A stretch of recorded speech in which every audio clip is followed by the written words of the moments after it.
Jangan pernah percaya, oh nanti ada ruh gentayangan. Ini bohong besar. Mana ruh gentayangan itu? Ada yang pernah lihat? Tidak ada semua itu teman-teman sekalian. Kalau orang itu dibunuh, dia dibunuh mati. Kalau dia orang muslim, dia mati syahid. Dan kuburannya dia nikmati menjadi taman dari taman surga. Kalau dia orang kafir, disiksa di kuburan. Nggak ada waktu untuk gentayangan ganggu orang. Nggak ada waktu. Lalu itu dari mana Ustaz? Itu dari setan-setan di sekitar rumah itu. Kalau pagar rumah itu 10 meter, antum lagi lewat di situ, maka setan itu kumpul semua. Tuh yang gantung diri itu, rambutnya panjang, matanya belalak, keluar dari hidungnya. Kalau antum takut, maka betul-betul kita lihat ke sana, lihat itu. Tapi kalau ada teman sebelah kita yang tidak takut, kamu lihat gak? Dia bilang tidak. Karena dia nggak takut. Bismillahirrahmanirrahim. Banyaknya umat Islam yang terjerumus dalam masalah ini tapi mereka tidak sadar. A'udzubillahi minasyaitonirrajim. Wa ma yu'minu aktsaruhum billahi illa wa hum musyrikun. Sebagian besar manusia tidak beriman kepada Allah melainkan dalam keadaan mempersekutukannya dengan sesembahan-sesembahan selain Allah. Ibnu Abbas menafsirkan ayat ini mengatakan, kalau ditanya kepada mereka siapa yang menciptakan langit, siapa yang menciptakan bumi, siapa yang menciptakan gunung-gunung, mereka akan jawab Allah. Artinya mereka kaum muslimin. Tetapi dengan semua keyakinan mereka itu, mereka masih mempersekutukan Allah dengan menyembah selainnya. Fenomena mereka, saudaraku seiman, disebutkan oleh Allah Subhanahu wa taala banyak sekali dalam ayat Al-Qur'an, cuma sayang sedikit yang mendalaminya, dan saya juga sayangkan kalau di khutbah Jumat tidak disampaikan oleh para dai kita. Sementara banyak sekali orang yang terjerumus dengan kesesatan ini. Bahkan sudah menjadikan dukun-dukun ini sebagai tempat mereka mengadu nasib mereka dibandingkan Allah Subhanahu wa taala.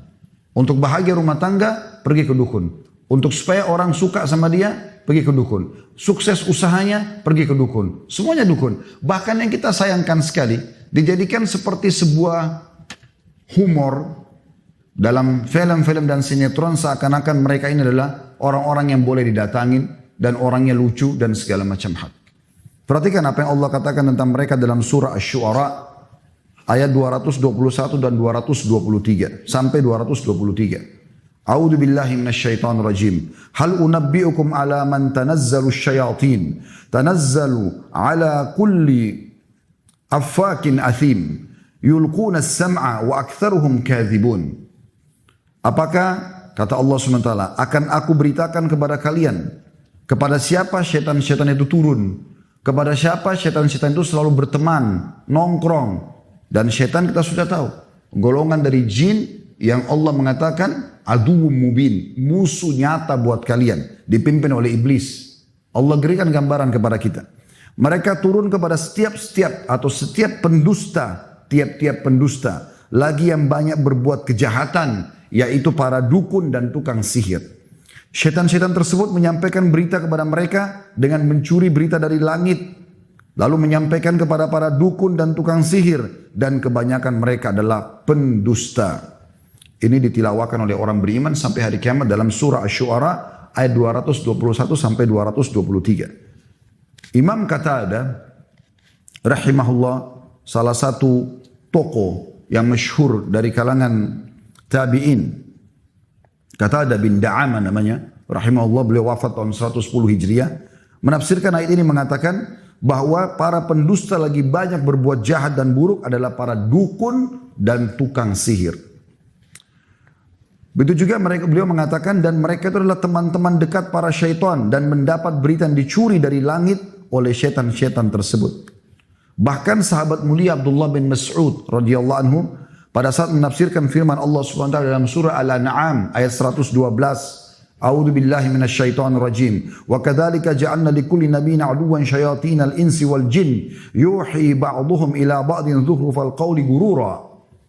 Dan demikianlah kami jadikan bagi tiap-tiap nabi itu musuh, yaitu syaitan-syaitan dari kalangan manusia dan syaitan-syaitan dari kalangan jin. Sebagian mereka membisikkan kepada sebagian yang lain perkataan-perkataan yang indah dan menipu manusia.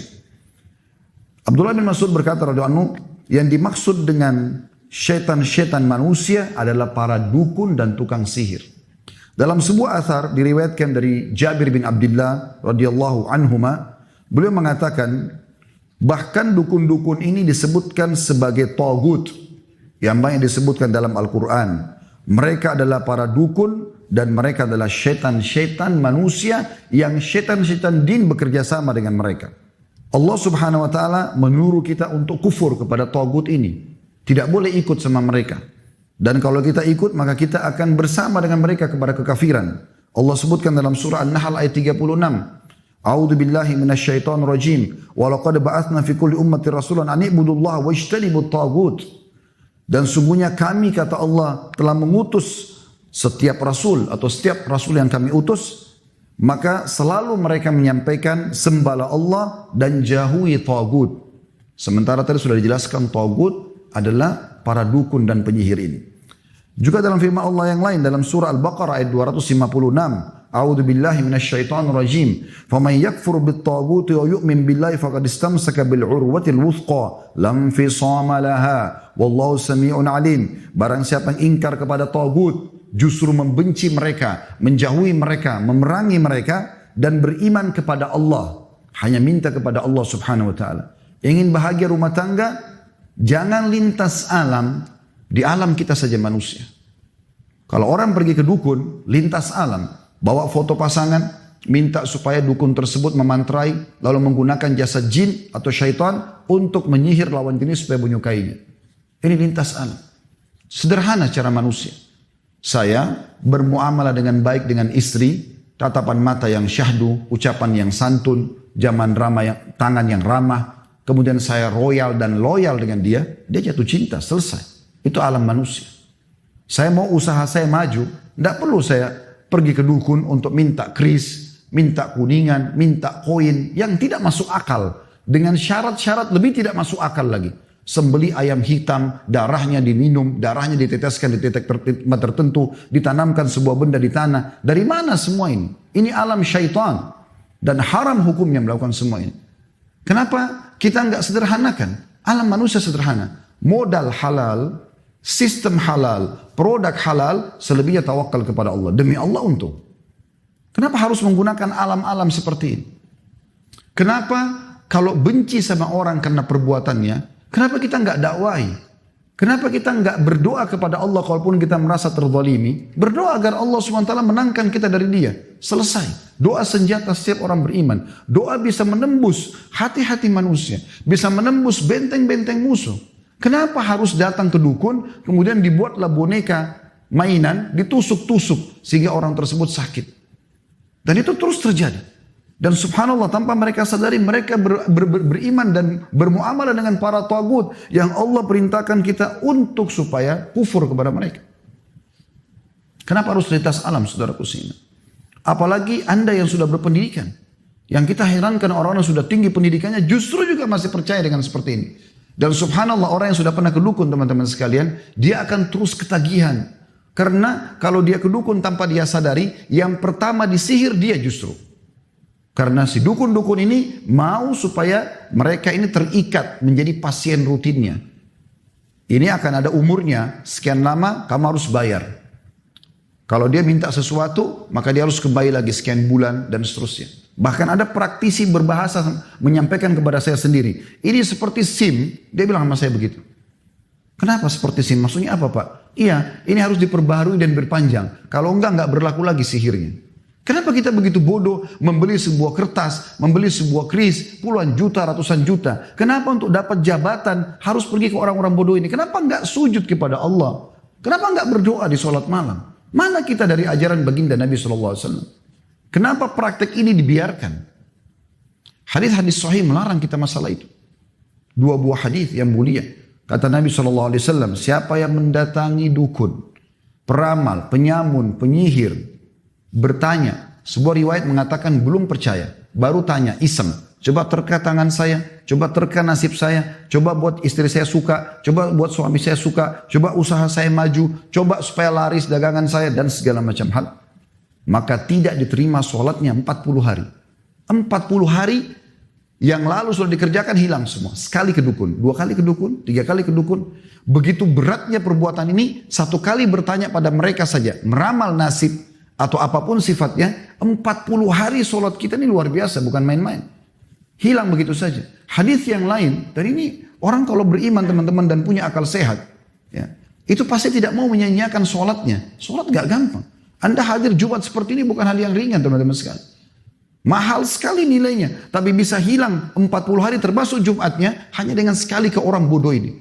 Sayang sekali. Setelah mereka banyak dihukum di tengah-tengah masyarakat kita. Sampai dibakar hidup-hidup karena banyak masyarakat sudah tahu keburukan mereka. Kemudian mereka ganti nama tidak tanggung-tanggung. Orang pintar. Orang pintar dari mana ini? Ini orang bodoh bukan orang pintar. Orang yang minta kepada jin. Teman-teman coba renungi baik-baik. Kenapa Allah tidak mengutus Rasul satupun dari para jin? Kenapa tidak ada dari jin? Gak ada. 124 ribu nabi diantaranya 313 Rasul semua dari manusia. Karena manusia itu fi ahsani takwin. Kita ini yang terbaik. Jin itu cuma ikut sama kita sebenarnya. Bagaimana Anda yang sudah kuliah kemudian belajar dengan anak SD? Masuk akal gak sih? Gak masuk akal. Makanya jin-jin itu suruh hal-hal yang tidak masuk akal. Makan kotorannya sendiri. Merusak segala macam hal yang tidak masuk akal. Minum darah, taruh ini, taruh itu dan segala macam hal. Dalam majelis Syekh Utsaimin rahimahullah, seorang ulama di Saudi, ada satu orang datang dengan temannya. Temannya ini kebetulan punya ilmu kebal. Diberikan sebuah jimat oleh seorang dukun. Kemudian temannya ini yang mukmin ini mengatakan, Syekh, ini teman saya punya ilmu kebal. Kata syekhnya, sebentar, kita berhentikan dulu majelis. Apa benar kau punya ilmu kebal? Dia mengatakan, iya Syekh. Kemudian kata syekhnya, saya tahu kau diletakkan sesuatu di tubuhmu, jimat. Dia bilang, iya. Baik, kau mau nggak saya ajak kamu dan disaksikan oleh semua orang di sini untuk buka jimat itu supaya kamu tahu apa isinya. Dia bilang, tapi saya punya syarat, tidak boleh dibuka. Baik, saya coba memberikan kepada kau jaminan dengan izin Allah tidak akan terjadi apa-apa. Apa yang selama ini dukun kamu menakut-nakuti kamu tidak akan terjadi apa-apa. Akhirnya setelah itu dia merasa, oke, baik, dia mau. Dibukalah jimat tersebut, kain, dibuka jahitannya dengan jahitan yang sangat luar biasa. Dibuka, dalamnya ada lagi kain kecil. Dibuka lagi, sampai 5-6 kain kurang lebih. Ternyata di dalamnya teman-teman sekalian, mohon maaf, ini memang kotoran sapi yang sudah kering. Kenapa ini dipakai sebagai jimat? Karena jin atau syaitan yang ditugaskan oleh dukunnya tadi suka dengan bau itu sehingga selalu bersama dengan dia. Untuk apa semua ini? Kenapa kita masuk ke alam seperti ini? Dan akhirnya Syekh memberikan gambaran kepada dia, musnahkan ini, Allah SWT akan jadi penjagamu. Teman-teman, kalau Allah tidak jaga kita, gak usah kita lintas alam seperti itu. Kalau tidak jaga kita, kira-kira kita masih bisa sampai ke sini tadi. Teman-teman yang naik motor, apakah masih bisa aman dengan batu yang terlempar? Kita bisa saja kena setiap saat. Bisa saja tabrakan, bisa saja segala macam terjadi. Tapi Allah menjaga kita. Allah kirim malaikat yang menjaga kita. Kenapa harus jin? Dan mereka ini kufur kepada Allah subhanahu wa ta'ala. Mereka masih di bawah manusia, bukan di atas kita. Manusia paling sempurna ciptaan Allah subhanahu wa ta'ala. Berhenti masalah ini teman-teman sekalian. Jangan dianggap ini fenomena yang biasa. Karena ini kufur kepada Allah subhanahu wa ta'ala.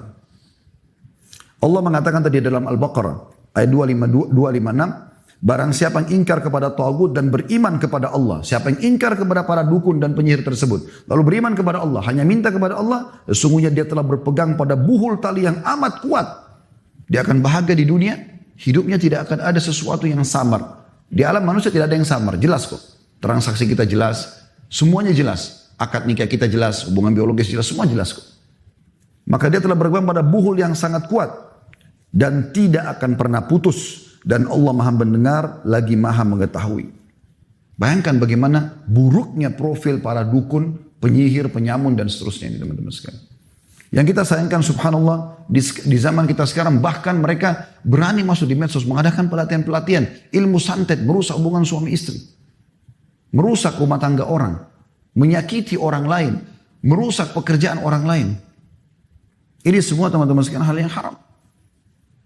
Ayat yang paling jelas tentang masalah kekufuran mereka adalah Al-Baqarah 102. Bunyinya a'udzubillahi minasyaitonir rajim. Wattaba'u ma tatlu asyayatin ala mulki Sulaiman wa ma kafara Sulaiman walakinna syayatin kafaru yu'allimuna an-nasa as-sihra wa ma unzila 'ala al-malakaini bi Babil Harut wa Marut wa ma yu'allimani min ahadin hatta yaqula innama nahnu fitnatun fala takfur fayata'allamuna minhuma ma yufarriquna bihi bainal mar'i wa zawji wa ma hum bidarrin bihi min ahadin illa bi idnillah wa yata'allamuna ma yadurruhum wa la yanfa'uhum wa laqad 'alimu laman ishtarahu ma lahu fil akhirati min khalaq wa la bi'sa ma syaru bihi anfusahum law kanu ya'lamun. Kata Allah Subhanahu wa taala, dan mereka mengikuti apa yang dibaca oleh syaitan-syaitan pada masa kerajaan Sulaiman. Dalam kurung, dan mereka mengatakan bahwa Sulaiman yang mengerjakan sihir. Syaitan-syaitan menyebarkan fitnah itu. Sulaiman tidak mengerjakan sihir, kata Allah. Ya. Hanya syaitan-syaitan itulah yang kafir, kata Allah. Allah memastikan mereka kafir karena mengerjakan sihir tersebut. Mereka mengajarkan sihir kepada manusia dan apa yang diturunkan kepada dua malaikat di negeri Babil, yaitu Harut dan Marut. Sedang keduanya tidak mengajarkan suatu kepada seorang pun sebelum mengatakan sesungguhnya kami hanya cobaan bagimu. Maka janganlah kamu kafir. Maka mereka mempelajari dari kedua malaikat tersebut apa yang dengan sihir itu mereka dapat menceraikan antara suami istri. Dan mereka, para ahli sihir itu tidak memberikan mudarat dengan sihirnya kepada seorang pun kecuali dengan izin Allah. Dan mereka mempelajari sesuatu yang memberi mudarat kepada diri mereka sendiri dan tidak memberi manfaat. Padahal sungguhnya mereka telah meyakini bahwa barang siapa yang menukarkan kitab Allah Al-Quran dengan sihir itu, tidaklah baginya keuntungan di akhirat dan amat jahatlah perbuatan mereka karena menjual diri mereka sendiri dengan sihir karena kalau mereka mengetahuinya. Ayat ini teman-teman dipastikan oleh para ulama jelas tentang kekufuran para penyihir. Disebutkan dalam kitab Zadul Masir jilid 1 halaman 122. Karena banyak hal, diantaranya mereka mengaku-ngaku mendengarkan hal yang gaib atau mengetahui hal yang gaib. Ini dusta besar. Karena Allah SWT mengatakan dalam surah An-Naml ayat 65, A'udzubillahi minasyaitonirrajim, Qul la ya'lamu man fis samawati wal ardil ghaiba illallah wa ma yash'uruna ayyana yub'atsun. Katakanlah tidak ada seorang pun di langit dan di bumi yang mengetahui perkara yang gaib kecuali Allah, dan mereka tidak mengetahui bila mana mereka akan dibangkitkan. Nabi Muhammad SAW, apakah anda imani dia sebagai, kalau tidak percuma anda hadir di sini. Beliau adalah manusia mulia, pemimpin anak Adam sallallahu alaihi wasallam. Beliau sendiri menyatakan tidak tahu yang gaib. Kalau datang beberapa orang sahabat bertanya agama, beliau tidak tahu, beliau diam. Tunggu wahyu datang, baru beliau sampaikan. Sampai pernah ada seorang munafik hadir bersama Nabi SAW dalam satu perjalanan peperangan. Kemudian Nabi SAW kehilangan untanya. Setelah itu pemilik kemah, kebetulan Nabi SAW berada di sebuah kemah, ada seorang Ansar hadir di kemah itu, dia memiliki kemah di sebelah kemah Nabi SAW. Di kemah itu ada orang munafik. Maka orang munafik itu di kemahnya sebelah ini mengatakan, waktu Nabi SAW bilang, untaku hilang, tolong carilah. Dia menyebarkan isu, dia mengatakan, ini kayak mengaku sebagai Nabi. Masa untanya aja hilang dia nggak tahu? Memang munafik selalu begitu. Memanaskan suasana supaya orang ragu dengan risalah dan wahyu ini. Maka yang terjadi teman-teman sekalian, Nabi SAW bilang di kemahnya, turun wahyu menyampaikan kepada beliau. Kata Nabi SAW dengan santun, walaupun orang yang sudah jahat sebenarnya. Kata Nabi SAW, kenapa ada di antara kalian yang mengatakan, ini kayak mengaku Nabi, untanya aja hilang dia nggak tahu. Ketahuilah kata Nabi SAW, saya hanya manusia biasa seperti kalian. Saya tidak tahu yang gaib. Tapi sekarang wahyu telah turun kepadaku menyampaikan, kalau untaku ada di lembah itu, disebutkan lembah tertentu, talinya kekangnya tersangkut di salah satu dahan pohon, ambillah. Maka sahabat yang beriman pergi ke lembah tersebut mendapatkan unta tersebut. Kemudian pemilik kemah yang tadi ada orang munafik ini keluar dari kemah Nabi SAW ke kemahnya. Lalu dia mengatakan, tadi ada penyampaian Nabi SAW yang sedikit unik bagi kita. Beliau mengatakan, kenapa ada di antara kalian yang mengatakan, inikah yang mengaku Rasulullah lalu tidak tahu kalau untanya hilang di mana? Lalu Nabi SAW mengatakan, ketahuilah aku manusia biasa, aku tidak tahu yang gaib. Tapi sekarang telah turun wahyu menyampaikan, untaku dari lembah fulan, tali kakangannya terikat di satu dahan, maka ambillah. Maka kami pun pergi, kami temukan unta tersebut. Lalu orang-orang itu mengatakan, apa kau tahu siapa yang Nabi SAW target maksudkan tadi? Dia mengatakan tidak. Kata mereka, ini orangnya, munafik yang tadi bicara. Maka pemilik kemah itu mengebukin si munafik tadi. Tapi saksi bahasan kita bagaimana Nabi SAW sendiri mengatakan, saya tidak tahu yang gaib. Sering kali terjadi dalam riwayat, beliau menyampaikan kalau tidak tahu gaib. Bahkan dalam Al-Quran Allah mengatakan, walau kuntu alamul ghaib walastakthartu minal khairi wa ma massani as-su. Allah menyuruh Nabi Muhammad SAW mengatakan, kalau seandainya aku tahu hal yang gaib, maka aku tidak akan pernah ditimpa sesuatu yang buruk. Pasti aku akan dapat banyak kebaikan-kebaikan. Itu Nabi Muhammad SAW. Bagaimana dengan orang-orang seperti ini teman-teman sekalian? Ini betul-betul harus diperangi, bukan dibiarkan. Bahkan kalau hukum Islam berlaku teman-teman sekalian luar biasa. Kata Nabi SAW, haddus sahir darbatun bis saif. Hukumannya penyihir, penggal lehernya. Di Saudi sampai hari ini, kalau kepergok seorang dukun, lagi praktek, nggak pakai negosiasi lagi udah.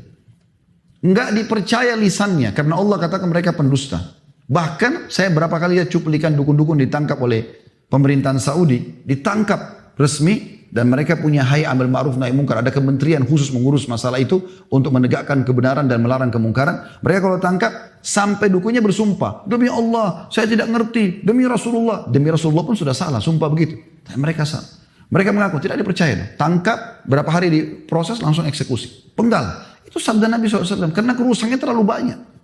Banyak rumah tangga orang rusak gara-gara penyihirin. Banyak orang sakit gara-gara penyihirin. Banyak usaha orang bangkrut gara-gara penyihirin. Terlalu banyak kerusakannya. Terlalu banyak kerusakannya. Dan makin mereka kufur kepada Allah, maka makin didukung oleh iblis. La'natullahi alaih. Kalau dia menyatakan saya kufur kepada Allah dan dia menghinakan ayat Al-Quran. Biasanya ayat Al-Quran sengaja dituangkan dengan darah haid, dikencingin dan segala macam. Dan yang kita uniknya di Indonesia teman-teman, saya temukan sendiri. Mereka bergelar-gelar sebagai pemimpin-pemimpin umat Islam. Tapi ternyata dukun. Pakai kopiah haji. Ada di masjid. Buka rumah anak yatim. Tapi subhanallah dukun. Dan saya temukan sendiri. Interaksi, ngobrol, akhirnya sampai dengan dia buat pengakuan, ya, kemudian dia berikan buhul-buhul itu. Subhanallah. Ini ditipu betul umat dengan masalah ini. Kalau orang yang tampil jelas tampangnya memang seperti dukun, mungkin masih bisa kita ingatkan. Tapi sekarang banyak mereka, karena tahu kita mayoritas muslim, mereka berpenampilan seperti kita. La haula wa la quwata illa billah. Teman-teman sekalian, cara sederhana membedakan. Kalau anda datang kepada seorang ustadz atau kiai yang benar, kalau anda punya masalah, maka dia akan mengatakan kembalilah tobat kepada Allah. Tidak ada syarat minta foto. Nggak ada syarat minta supaya sembeli ayam, supaya ini nggak ada dalam Islam. Seorang ustadz atau kiai yang benar dia hanya menyampaikan. Tapi kalau sudah mulai syarat-syarat, malam Jumat Kliwon lah, apalah segala macam, ini semua tidak ada dalam Islam. Bahkan teman-teman sekalian, banyak diantara kita tidak sadar mereka belajar ilmu kebal dengan menganggap itu adalah supaya bisa kebal. Dari mana ini? Tidak pernah satu kali pun Nabi SAW memberikan sebuah kain ditulis-tulisi bahasa Arab misalnya, lalu dipakai pada sahabat supaya kau kebal. Nanti kalau dipenggal sama orang kafir Quraisy, kau tidak mati. Nggak ada. Nabi SAW mengatakan, kalau sudah siap pasukan mau perang, humu ila jannati rabbikum. Berdiri, kejar surga Tuhan kalian. Disuruh mati, bukan disuruh kebal. Maka sahabat dengan semangat mau mati. Untuk apa belajar ilmu kebal? Untuk apa semua ini teman-teman sekalian? Nggak ada gunanya. Semua orang belajar ilmu kebal yang begitu di ruqyah syariah, pasti kesurupan. Untuk apa? Bahkan yang uniknya membawa nama agama. Ini nggak boleh.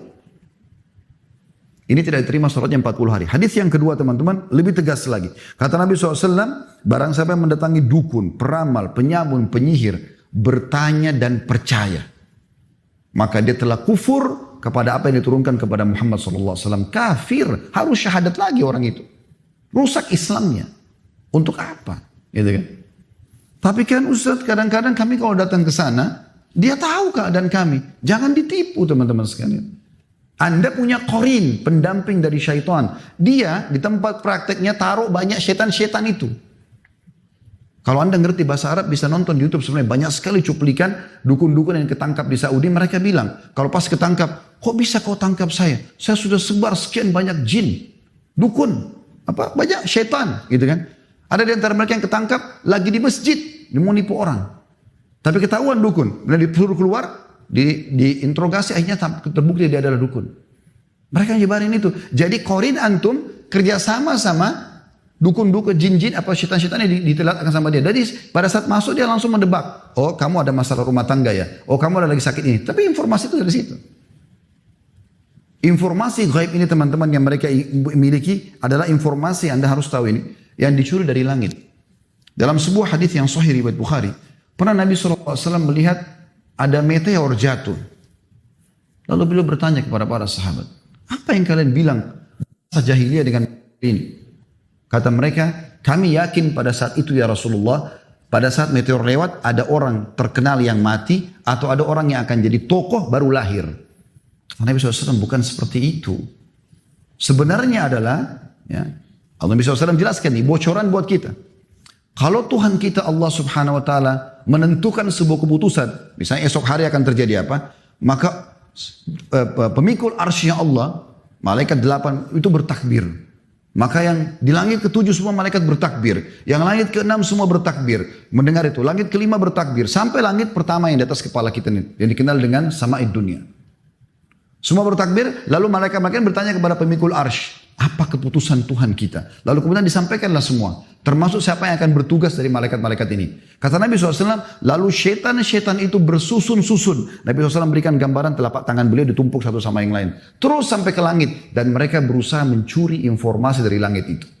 Siapa yang akan mati, siapa yang akan sakit, siapa yang ini segala macam. Itu dapat informasi dari langit. Kita orang beriman sudah yakin ada malaikat. Dan Allah memang menentukan takdirnya kok.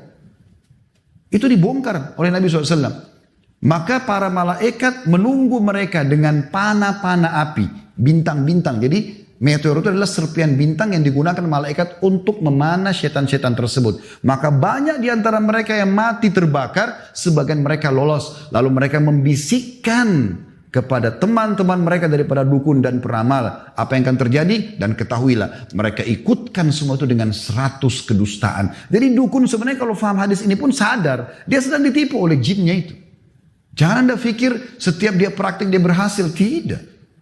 Tidak sama sekali. Saya cuplikan sendiri seorang dukun. Itu kalau dia mau panggil syaitannya. Dia harus pakai baju merah. Dia pegang pecut. Dan dia harus cambuk dirinya sampai berdarah. Baru kemudian begitu. Kalau awal Anda mau praktekkan. Anda pergi bersemedi di sebuah gunung. Di gua, di pinggir pantai. Awal mau praktekkan itu. Maka syaitan semua tidak berani mendekati Anda. Karena syaitan tahu ini manusia. Dia khalifah di muka bumi. Tahu makna khalifah? Kita ini pemimpin teman-teman. Allah bilang tentang Nabi Adam kan. Inni ja'ilun fil ardi khalifah. Saya ciptakan pemimpin di muka bumi. Kita pemimpin. Begitu manusia diturunkan di muka bumi ini gak ada lagi. Tahu kenapa iblis tidak mau sujud kepada Adam? Karena dia dulu mau mengkandidatkan diri sebagai pemimpin di bumi. Tapi begitu Allah ciptakan Adam dan dia sempat naik ke langit. Dan dia bersama malaikat melihat itu. Dia tahu gak ada lagi peluang buat dia. Maka dia tidak mau sujud kepada Adam. Dan dia berjanji akan membenci Adam alaihissalam, semua keturunannya akan disesatkan. Dengan janji dia tentunya. Maka teman-teman sekalian, dipanahlah mereka-mereka ini, dan mereka kembali menyampaikan informasi dusta kepada para dukun-dukun tersebut. Informasi langit semua itu. Kita sebenarnya tidak perlu semua ini. Kenapa harus melakukan perbuatan seperti ini? Dan itu disebutkan dalam hadits Bukhari tentang masalah tersebut. Tentu cukup panjang bahasa ini teman-teman sekalian, tapi saya ingin ringkaskan dengan poin yang tidak kalah pentingnya adalah, lalu bagaimana kita menyelamatkan diri daripada dukun dan penyihir ini. Yang pertama, kenali mereka.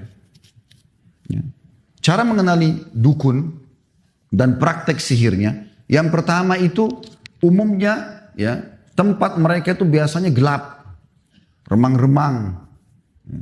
Dan ini memang tujuannya, pada saat antum masuk ke situ, harus dalam kondisi takut. Kalau nggak takut nggak bisa. Orang pada saat mau hipnotis orang lain, itu dibuat dulu, ini percaya nggak atau takut nggak? Baru ditepuk, baru bisa terpengaruh. Kalau orang itu tidak takut, dia nggak bisa. Jinnya pun bisikin kepada orang-orang itu, ini nggak bisa dihipnotis. Kadang-kadang mungkin Anda lihat di acara panggung disuruh turun itu. Kenapa? Karena ini orang nggak bisa dihipnotis. Orang-orang yang lemah yang bisa dihipnotis gitu. Maka mereka biasa begitu. Kalau sekarang memang sudah sedikit maju, mereka sudah tampil dengan penampilan yang lebih rapi dan segala macam, tapi tetap ada syarat-syarat yang lain. Ada yang lain, mereka suka memberikan syarat. Itu syarat harus ada. Minta bayaran yang mahal. Tidak ada insya Allah kalau da'i yang ikhlas kepada Allah SWT, Anda konsultasi, Anda bertanya, lalu minta bayar 50 juta. Terus kasih benda-benda, minta benda-benda. Minta benda bekas lah. Baik itu pakaian dalam, baik itu foto dan segala macam. Ini gak ada semua. Ini mudah dikenali kok mereka itu. Dan subhanallah umumnya mereka ini selalu sembunyi-sembunyi. Berapa kali teman-teman praktik dukun kami sempat temukan, itu tersembunyi di pojok. Ya, mereka kalau di tengah-tengah masyarakat berbeda penampilannya, itu begitu luar biasa. Dan ini tidak boleh kita datang kepada mereka teman-teman. Jangan terpengaruh dengan kopiah hajinya. Jangan terpengaruh dengan surbannya. Jangan terpengaruh dengan kopiah hitamnya. Gak ada. Selama mereka pakai seperti ini jangan dipercaya.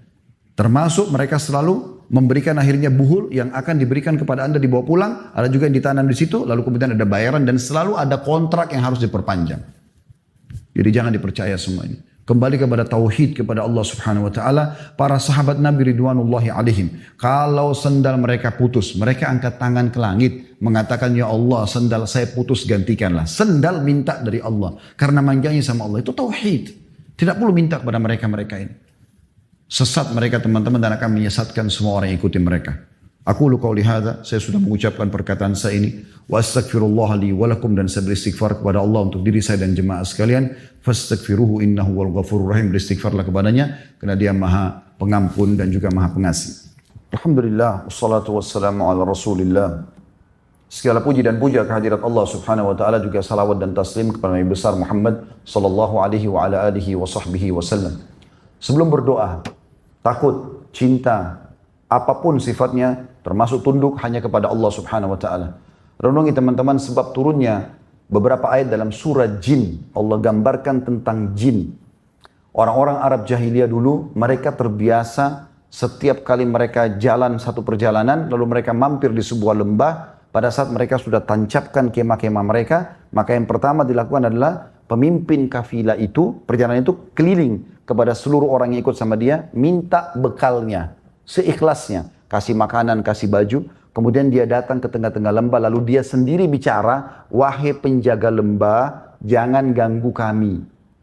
Apa kata Allah SWT? Sebenarnya dalam surah Jin ini sudah digambarkan, tidak ada apa-apa. Lembah, lautan, gunung yang miliki Allah. Baca surah nomor 77 dan 79 dalam Al-Quran. Bagaimana Allah tugaskan malaikat yang mengurus lautan, mengurus sungai, mengurus hewan-hewan yang ada di sana populasinya. Bagaimana udara, air, segala macam fenomena alam ini diatur oleh para malaikat yang ditugaskan oleh Allah SWT. Bukan mereka.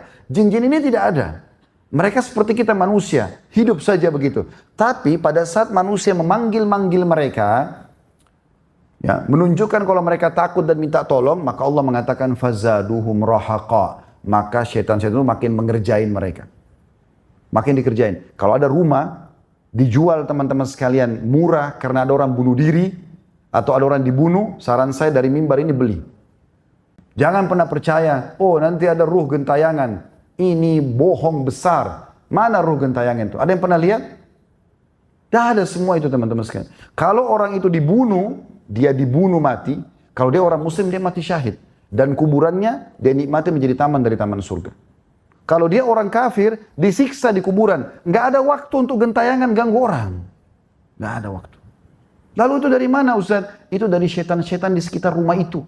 Kalau pagar rumah itu 10 meter, antum lagi lewat di situ, maka setan itu kumpul semua. Tuh yang gantung diri itu, rambutnya panjang, matanya belalak, keluar darah dari hidungnya. Kalau antum takut, maka betul-betul kita lihat ke sana, lihat itu. Tapi kalau ada teman sebelah kita yang tidak takut, kamu lihat gak? Dia bilang tidak. Karena dia nggak takut. Makin banyak orang takut, maka makin jadi itu. Seperti di perkampungan kita sering begitu. Oh jangan lewat di sungai itu kalau malam-malam. Nanti ada nenek-nenek. Atau nanti ada buaya kepalanya manusia lah, kuda kepalanya manusia. Ini khurafat dari mana ini? Kenapa harus dibiarkan semua ini? Bohong. Demi Allah teman-teman, antum lewat di kuburan malam hari, mau berenang malam hari di lautan, di sungai, gak ada masalahnya. Kecuali yang memang fitrah, ada buaya, ada apa segala macam. Itu pun antum kalau baca, a'udzu bikalimatillahi tammat min syarri ma khalaq, dan beberapa doa yang lain, antum akan selamat karena penciptanya semua itu adalah Allah SWT. Kembali kepada tauhid yang benar, kita akan aman dalam hidup kita insyaallah. Mari kita hadirkan hati dan pikiran kita untuk berdoa kepada Allah Subhanahu wa taala. Semoga Allah ijabah doa kita. Alhamdulillah, kami memuji-Mu ya Allah sebagaimana Engkau layak dipuji sebagai pencipta. Dan kami mengucapkan salam hormat kami kepada utusan-Mu Nabi besar Muhammad sallallahu alaihi wa ala alihi wa sahbihi wasallam sebagaimana Engkau telah mengucapkan salam hormat kepadanya, dan juga agar ini menjadi tambahan pahala buat kami. Ya Allah, kami tidak berkumpul di tempat yang mulia ini, salah satu dari rumah-rumah-Mu, kecuali hanya untuk menjalankan perintah dan kewajiban yang telah Engkau bebankan kepada kami. Maka terimalah pahala Jumat ini dengan pahala yang lengkap, dan terimalah seluruh amal soleh yang pernah kami haturkan kepadamu, yang sudah kami lakukan, yang sedang kami lakukan, dan akan kami lakukan sampai menjelang ajal datang nanti. Ya Allah, maafkanlah semua kesalahan kami, kesalahan kedua orang tua kami, seluruh kerabat kami, seluruh muslimin dan muslimat, mukminin dan mukminat yang hidup dan juga yang sudah meninggal. Ya Allah, jadikan negara kami Indonesia negara yang aman, tentram, damai. Seluruh umat Islam di bawah naungan ukhuwah Islamiyah. Angkat perselisihan di antara mereka. Karuniakanlah kami pemimpin yang baik, yang beriman kepadamu. Dan juga ya Allah, mudahkanlah agar kami semua tunduk dan patuh kepadamu. Selamatkan umat ini dari seluruh sihir, perdukunan, agar Engkau mengembalikan kami kepada tauhid-Mu ya Allah. Ya Allah, tolonglah saudara-saudara kami di Palestina, di Syria, di Yaman, di Irak, di Myanmar, di Ahsa, dimanapun mereka yang sedang tertindas. Ikhlaskan niat mereka. Terima para syuhada mereka. Muliakan Islam di tangan mereka dan tangan kami semua. Dan ikut sertakan kami bersama mereka di pahala baik dengan doa, dengan harta juga dengan jiwa kami. Dan ya Allah, Rabbana atina fid dunya hasanah. Berikanlah kami semua kebaikan di dunia ini. Wa fil akhirati hasanah. Dan semua kebaikan di akhirat nanti. Wa qina adzabannar. Selamatkan kami dari api neraka. Wa adkhilnal jannata ma'al abrar. Masukkanlah kami ke dalam surga bersama orang-orang yang patuh. Ya Azizu ya Ghaffar. Wahai Zat yang Maha Mulia dan Maha Pengampun. Ya Rabbal Alamin, Tuhan alam semesta. Wa sallallahu nabiyana Muhammadin walhamdulillahi rabbil alamin. Inna Allah ya'mur bil adli wal ihsan. Sadarilah teman-teman, Allah selalu menyuruh kita berbuat kebaikan dan keadilan. Wa yanha 'anil fahsya'i wal munkari wal baghi. Dan Allah larang perbuatan keji, perbuatan maksiat. Ya'idukum la'allakum tadhakkarun. Itu peringatan dari Allah, maka jadikan sebagai prinsip hidup kalian. Fadhkurullahal 'azim yadhkurkum. Ingat selalu Allah, Allah akan ingat kepada kalian. Washkuru 'ala ni'mati yazidkum. Syukuri nikmat dari pasti akan tambah. Wa dzikrullahi akbar. Mengingat Allah adalah amal yang paling besar. Wa aqimis shalah, dan dirikanlah salat. بسم الله الرحمن الرحيم